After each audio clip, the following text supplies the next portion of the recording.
How's it going, you beautiful people?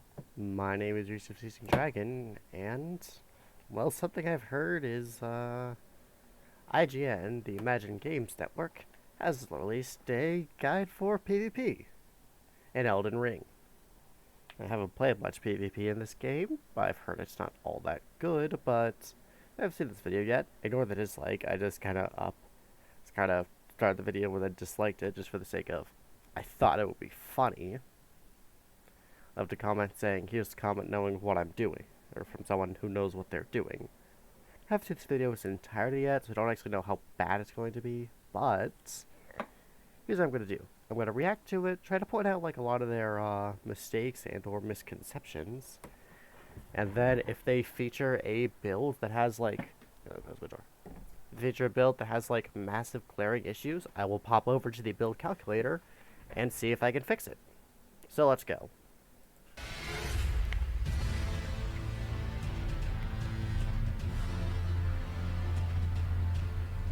PvP in Elden Ring can be great fun, but also quite challenging.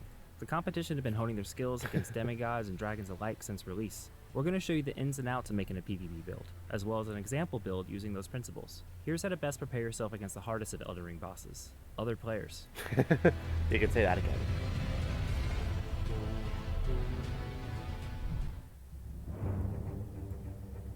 Elden Ring is super flexible, so there are a ton of viable build options for any given situation. We're going to point out some of the better pieces of equipment and then create an example from those. But don't be afraid to experiment once you've mastered the basics. If you're curious about where to get a particular weapon or piece of equipment, check out our written guide on IGN. When choosing pieces of armor for your character, the defensive stats are most important. Poise helps reduce stagger when Something I want to point out right off the bat, level 209. Usually like the metas for this game revolve around level 125 or 150, which is what I prefer. So level 209 is a bit high above. But we'll get back to that later. you're attacked, which can be crucial for squeaking out one last strike or managing a quick escape. Damage negation is equally important, allowing you to potentially take an additional hit or two. To this end, we recommend the Bullgoat set, or a similar alternative, like the lighter weight veteran. They misspelled, To this end, we recommend the they misspelled veteran, they spelled it Verteran. Bullgoat set, or a similar Also alternative, Bullgoat like set. the lighter weight veteran set. Bullgoat set is this game's version of the Havel's armor. Incredibly tanky, yes, but also obscenely heavy. Or the Omen set, if you're into that kind of thing. These armors have high poise, along with equally high defensive stats. You need to keep your equip load to at least medium in order to dodge quickly. So if you don't have enough endurance to don one of these heavy sets, choose an alternative that'll keep you at medium load. Heavyweight dodge rolls are easy to exploit, and reduces your amount of invincibility frames. If fashion is your passion, rest assured that there are plenty of alternative ways to mix and match other pieces into one of these recommended sets. There are a few armor pieces and sets that'll give you an increase to certain stats, or a passive buff like the Silver Tier Mask or the Spellblade set. The Silver Tier Mask increases your arcane, but as a result reduces your physical damage. So it's only good if you have a non-physical weapon that scales with arcane, which every single arcane weapon has at least a little bit of physical damage, unless you're using purely spells. In which case, maybe there's something weird going on we need to talk about. There are a ton of viable weapon choices for PvP, so try out different weapons to see what suits your style. Your weapon choice will dictate how you allocate your stats. The most important differences between weapons are the pace of attacks, attack range, and weapon skills. You're looking for attacks that are hard to dodge, force the opponent to defend in predictable ways, or have powerful follow-up attacks. Rivers of Blood, for example, has excellent Of course, you had mentioned Rivers of Blood, the most overpowered weapon in the game, which will presumably get nerfed at some point, so wouldn't recommend it. That's really just the weapon to win. range and bleed buildup, making it very difficult to dodge and ideal for chipping away at your enemy. Some of the later game weapons, such as Dragon King's Cragblade, Sacred Relic Sword, and Hand of Millennia, offer weapon skills that also have these qualities. I don't like how he only mentions the weapon skills. It kind of reinforces a stereotype that you can just spam your way to victory, which isn't exactly good for, like, higher level PvP. There are some powerful choices that are accessible relatively early on as well, such as the Bloodhound's Fang, Moonveil, or Eleonora's Poleblade. If you prefer using weapons with a customizable skill, No. try using the Ashes of War Hoarfrost Stomp, Horaloo's Earthshaker, and Sword Dance. Horfrost Stomp was nerfed a while ago, but this video was made like less than a week ago. Also, only 37,000 views. Why? If you're planning on building a caster or have trouble recovering after close calls, there is a specific Ash of War that needs an honorable mention. Bloodhound Step, which can be used in quick succession to quickly teleport away from a fight. Wait, is that? Or rush in if you need to quickly close a gap. Never If mind. dodging isn't your thing, there are two other options you can add to It bugs me that he's doing. Obviously, that's the Let Me Solo Her cosplay because naked upon his head. But the thing is, with Let Me Solo Her, he has the Rivers of Blood in his left hand and a cold Uchi Katana in his right. Because he doesn't really use the corpse piler weapon art on Melania. He just has it there for the extra bleed buildup. your build to avoid damage. The first is the parry skill. It can be hard to do, mostly because you have to time your opponent's attacks perfectly. But if executed correctly, it'll set you up for a powerful critical hit. The parry Ash of War can be equipped He to couldn't parry, so he had to show himself getting utterly deleted. specific weapons and shields. Speaking of shields, blocking is the other alternative. The most important stats on a shield are its damage negation percentages and its guard boost. Ideally, your shield will have 100% physical damage negation and the highest guard boost possible. This way you can reliably block physical attacks while spending as little stamina as you can, although other types of damage still bleed through. To this end, we recommend the Fingerprint Stone Shield. It can outright counter some people's narrow physical builds if the shield is maxed out and you're using the Great Shield Talisman. Fingerprint Stone Shield plus Great Shield Talisman for people who don't want to play the game. Once you've chosen your armaments, level them up as high as possible to increase their base damage and their skills damage. The additional power is crucial. Staffs and seals are technically armaments, but they can only affect sorceries and incantations. Speaking of which, although you could use both, the number of stat points needed to efficiently use sorceries and incantation is drastic. So in most cases, it's better to choose one of these two spellcasting options to support your build. Incantations are generally the stronger choice. Incorrect. Sorceries are much better. Given that you have so many crazy sorceries like Star Shower, Stars of Ruin, Duelist Moonblade, and a couple of other crazy options too. I mean, my personal favorite is Ronnie's Dark Moon, but dear God, that'll never work in PvP. They have better buffs, along with a diverse set of viable spell options. Flame Grant Me Strength and Golden Vowel's attack buffs stack with each other, for example. Another great combo for incantation users is Fire's Deadly Sin and Blood Flame Blade. The fire damage aura from Fire's Deadly Sin will start to apply the bleed from Blood Flame Blade. That is a glitch currently, and hopefully will be patched soon. I would not advise using that unless someone is blatantly hacking, because that is deeply shameful and pathetic. Do not be a dishonorable little bitch. Making it easy to punish Tarnish who like to run. Don't count sorceries out entirely though. Some of the offensive spells are nearly impossible to dodge and hit really hard. It's a little FP intensive, but Stars of Ruin almost guarantees at least some damage while setting you up for follow-up attacks. Stars of Ruin and other sorceries can actually be countered by things like Carrion Retaliation or the Golden Retaliation of the Erdtree Great Shield. So they're not exactly like that easy spam option, because if someone whips that out, you will likely die. When choosing a staff or seal to cast your spells from, keep in mind what attributes scale their power, and their additional passive effects found in their descriptions. For instance, the Frenzied Flame Seal scales with dexterity, strength, faith, and intelligence, Not well. allowing for your incantations to be powered up from all of these stats. In addition, this specific seal boosts Frenzied Flame incantations by 20%, making spells like Frenzied Burst incredibly strong. The main merit of the Frenzied Flame Seal is it has 0 stat requirements to use, so a pure intelligence build can actually have a seal in their offhand for something like Law of Regression, an incantation which removes all buffs. So for example, if this guy used like Flame Grant Me Strength and Golden Vow, if you use Law of Regression, all of those are gotten rid of. Pay attention to your staff's attribute scaling as well. The Meteorite staff starts with an S scaling in intelligence, along with a 30% boost to the power of your gravity spells. Lusat's Glintstone staff doesn't have as much scaling power, but it does increase the potency of all your sorceries by 10% at the cost of more expensive spells. I have heard that I did not mean to go full screen. I have heard that this is not true. It is just like the highest scaling staff in the game. It's kind of like the Sage's Crystal staff, where it's much, much more powerful. Also costs more FP to compensate. Not like a special thing with it.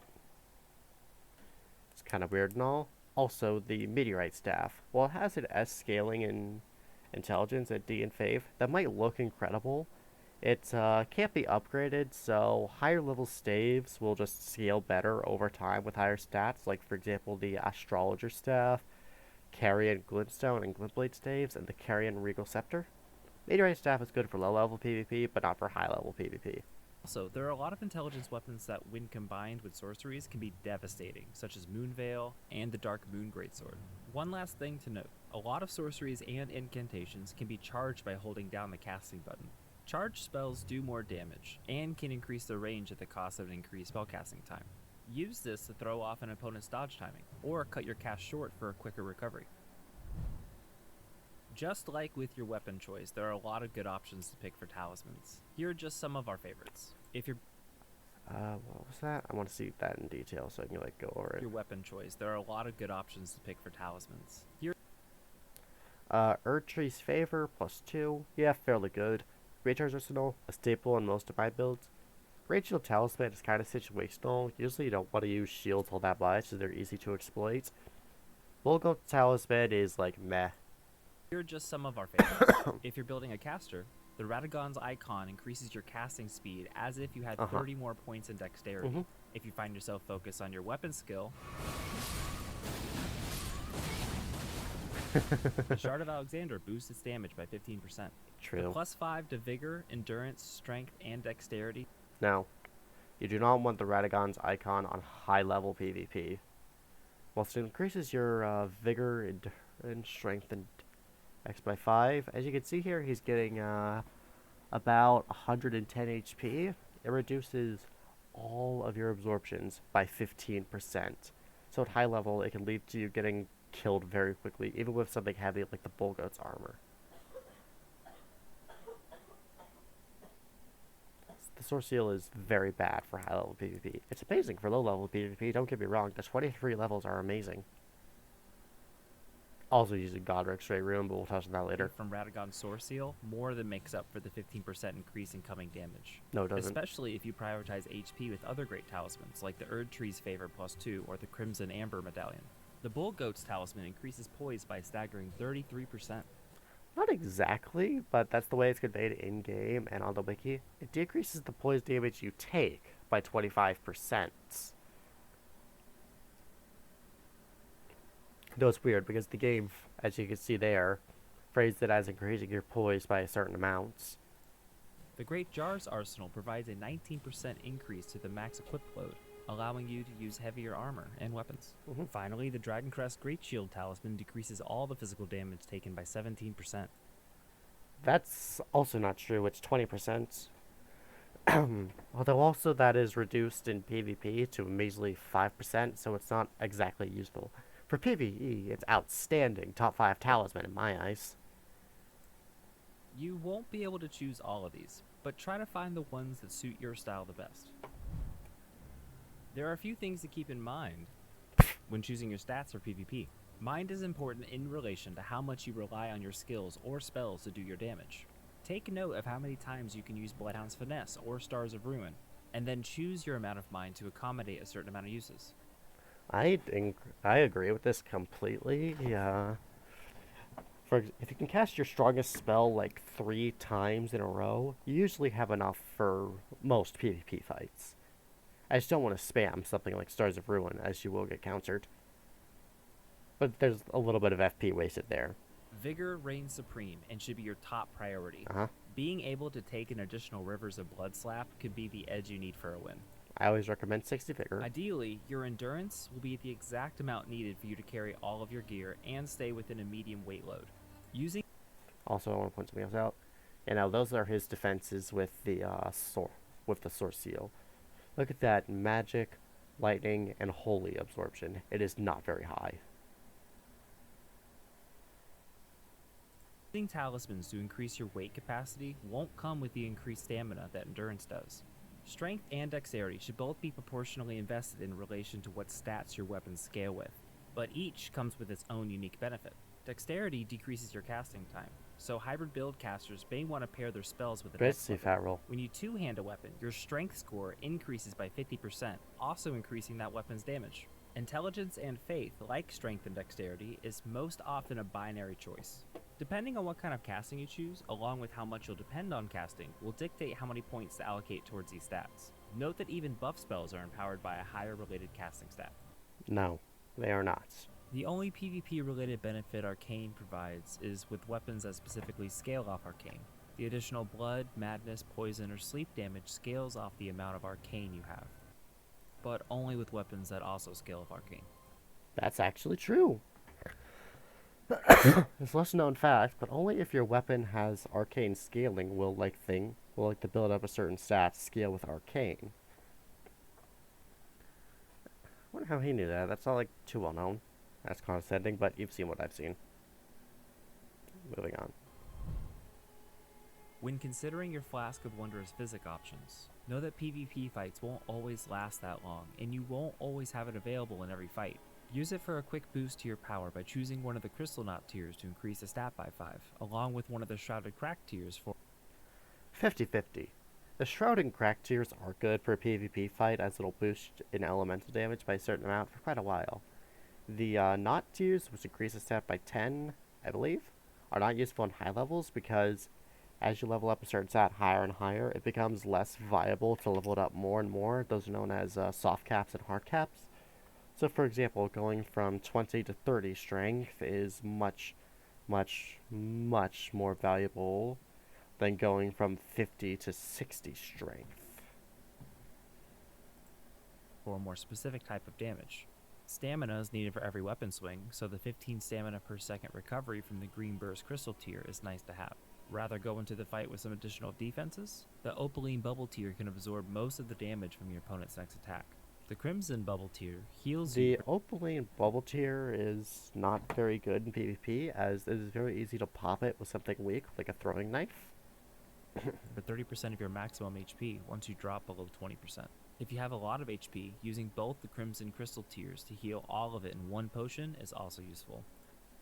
In duels, often healing is frowned upon, so if you're going for a duel, I would advise against using the dual Crimson tier to heal all the way up to full, as people won't like you for that. Now that we've laid out the principles for crafting an efficient PvP build, let's put one together.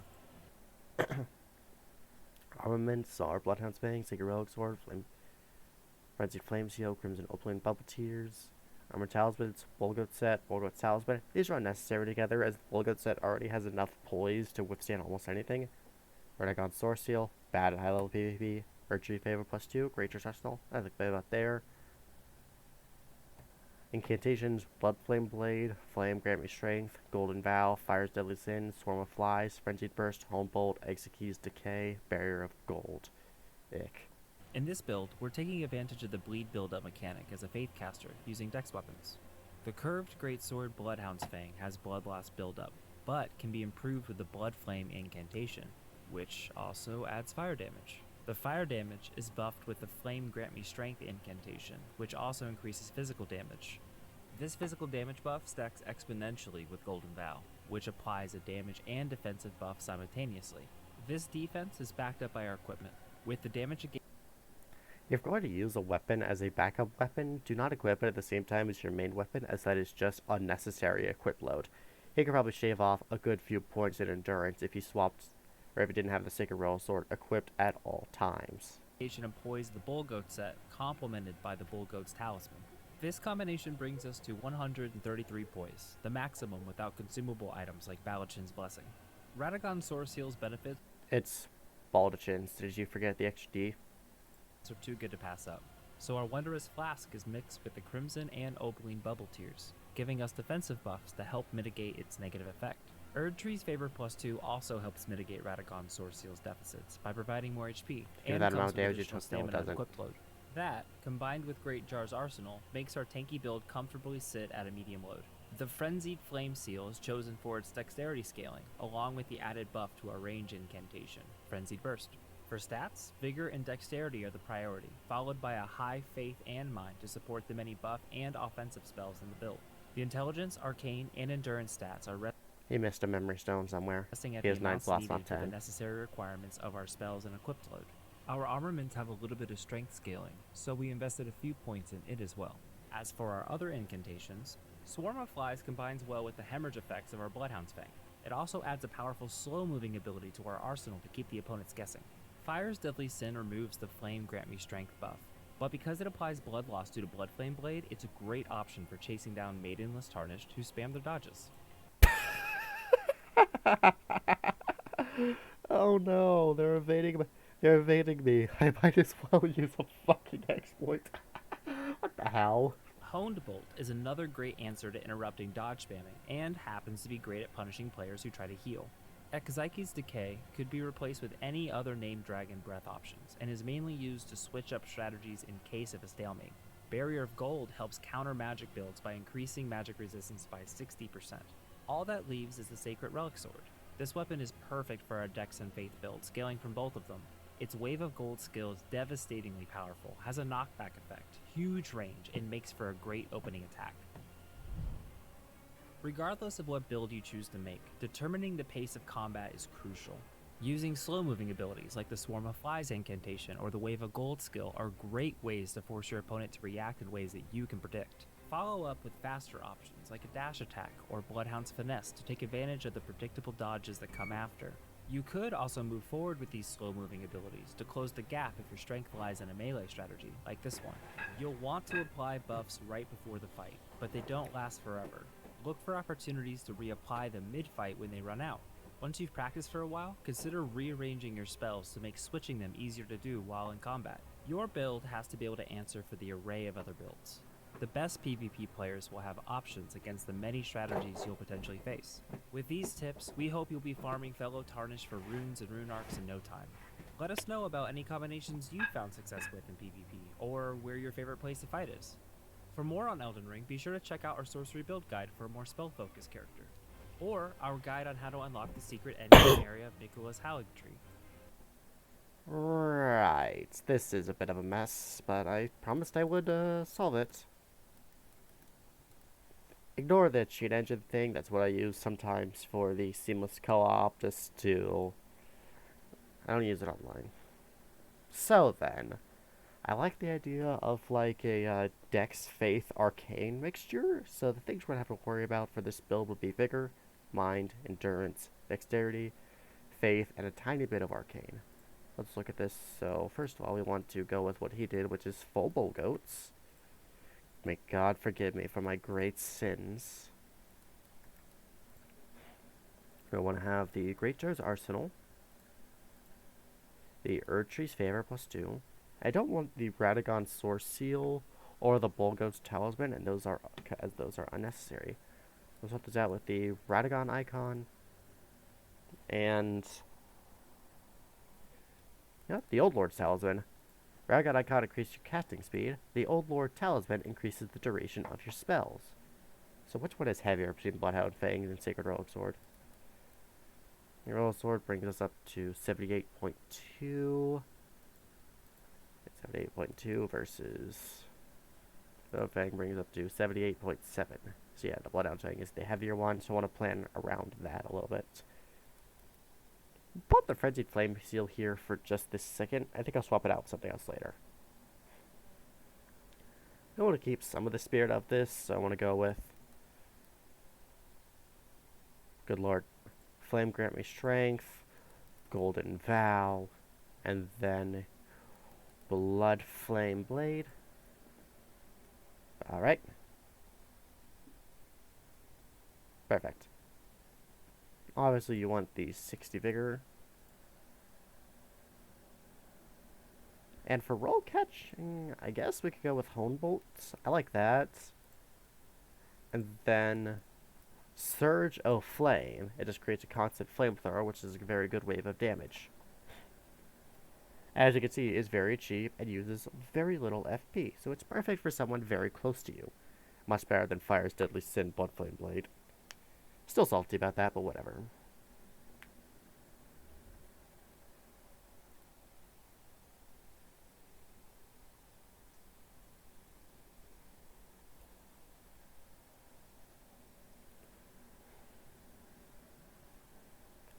want to be able to get up to like 108 FP so that you can use the Hone Bolt 9 times in a row. I probably need to change my starting class in a little while to compensate for the Bloodhound's Fang. Okay, what's it scaled best with? Dexterity. I'm going to bump my dexterity up to 40 points. At plus 10, that gives us a two-handed an AR of 644. With Flame Grabbing Strength, Golden Vow, and Blood Flame Blade, that should boost our offense astronomically. It's just a matter of being able to use all of this stuff, so I want to go up to about 30 faith. And now we need to figure out if I can medium roll with anything here.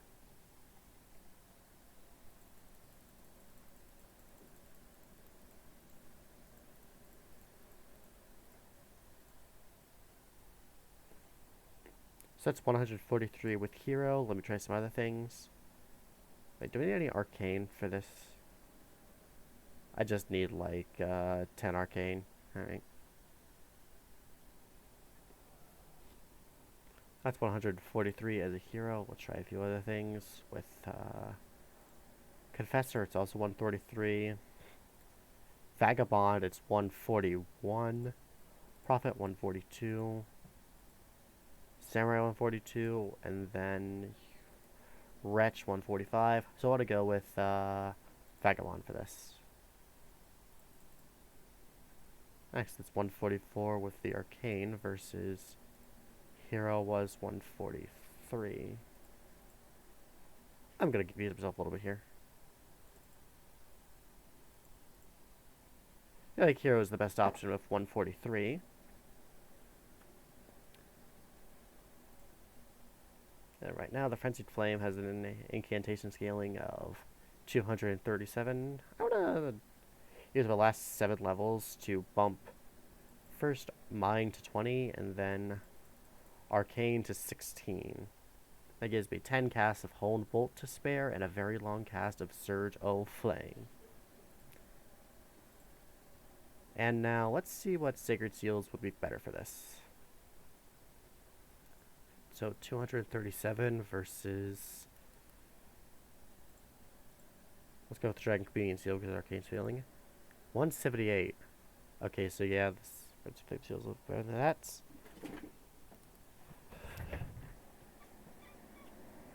Can you stop causing chaos, cat? Godslayer Seal is 191. Jeez.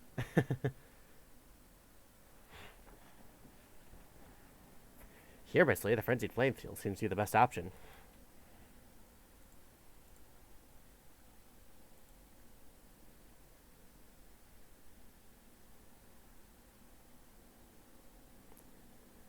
That is kind of funny. And we'll throw on, in that case, Frenzied Burst. Alright then, this is a more... Let's see, 644 AR with the Bloodhound's Fang versus the Sacred Relic Sword. We're still dealing with that. 727. Although it can't be buffed, so with Blood Flame Blades and the Bloodhound's Fang, we'll probably have more AR at the end of it. But in summary, this is how you make a good IGN build for PvP. Starting with Hero, you have 60 Vigor, 20 Mind, 38 Endurance, 18 Strength, 40 Dexterity, 30 Faith, and 16 Arcane. Actually, if I'm not using an Arcane Talisman, the extra Arcane proves useless, doesn't it?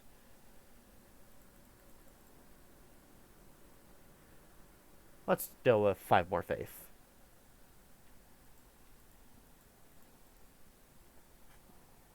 Alrighty then. That is a IGN build with merit. 60 Vigor, 20 Mind. And look at the absorptions, by the way, compared to with the Radagon icon. Look at that, you're a tank. You won't even feel it. Your buffs last a while. You got fast spells. You actually got the max speed because 30 virtual dexterity plus 40. It caps out at 70 maximum. So yeah, you can't get faster. This is actually a build I would, like, actually try in PvP sometime. Of course, the spells can be swapped up. The world is your oyster, as it were. Also, you can cast the Frenzied Burst 5 times. And if you like this video, please like, comment, subscribe, and share. This is Dragon signing off.